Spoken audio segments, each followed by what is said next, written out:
یقین مې وسم نه راځي چې افغانستان شکست ورکړی دی انګلینډ ته او هغه هم په چمپیون ټرافۍ کې په دومره سخت میچ کې هغه کوم یو ټیم دی چې چا کرکټ ایجاد کړی دی او هغه راپاڅېږي هغه ټیم د چمپیون ټرافۍ نه بهر وباسي نو هغه دی افغانستان کرکټ ټیم انګلینډ ته په چمپیون ټرافۍ کې داسې ماتې ورکړه داسې ماتې چې د چا یقین هم نه راته یقینا د پښتنو یقین راته خو د نورو خلکو یقین نه راته هغه دې خبرې ته په تمه باندې ناست چې افغانستان به اوس میچ بهلي او موږ به خپل پوسټونو ته چمتو کیږي او خپل پوسټونه وکړو خو هغه خلکو لاسونو کې هغه موبایل او هغه پوسټونه همغه شانته کې پاتې شو او افغانستان بهترین شکست ورکو انګلینډ ته چې کومه لوبه شوې ده کومه لوبه شوې یقینا د هر چا زړونه داسې رپېدل داسې د ټینشن او داسې د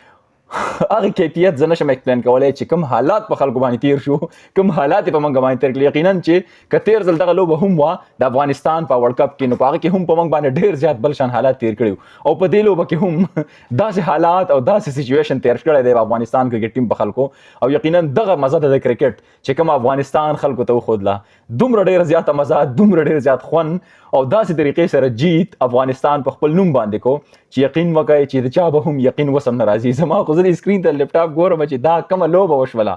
دومره ډېره زیاته بهترینه لوبه یقینا په ډېرو ټایمونو کې موږ ته پته ولګېده چې د افغانستان د لاس نه دا میچ ځي خو بیا هم دغه بریا د افغانستان په نصیب باندې وه نو دغه غټه بریا دی ټول پښتنو ته ټول افغانانو ته ډېره زیاته مبارکي زما د زړه نه یقینا چې کومې هغه چغې وغیره وي هغه خیر موږ مخکې مالې وي اوس په هغه ټایم کې موږ خاص ویډیو نه ده کړې خو یو 2-3 تصویران هغه ما په سوشل میډیا باندې شیر کړي دي او ډېر خلک پکې دا هم وایي چې یاره د لایک دپاره د هر څه لپاره که تاسو ورله هر څه شکل ورکوئ که تاسو ورله هر څه نوم ورکوئ ورله ورکئ ګوره کیچز وین د میچز ډېرې زیاتې غلطیانې زموږ نه په دې میچ کې وشولې راشد خان هم دې سره چې کوم دی مکوه حشمته دې هم ډېر زیات کیچونه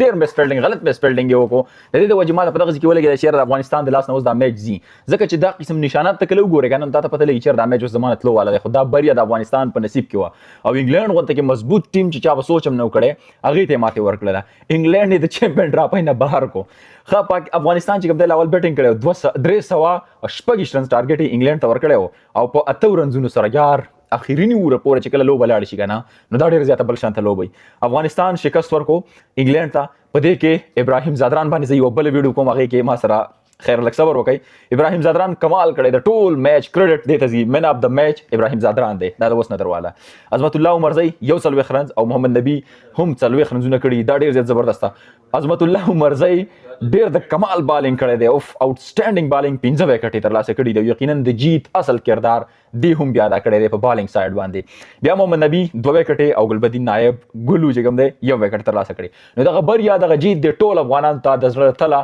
ډېر زیات مبارک یو ډېره زیاته ښکلې لوبه وشوله یو ځلې بیا ډېر زیاته مبارکیانې ملاویږي په یو نوي ویډیو کې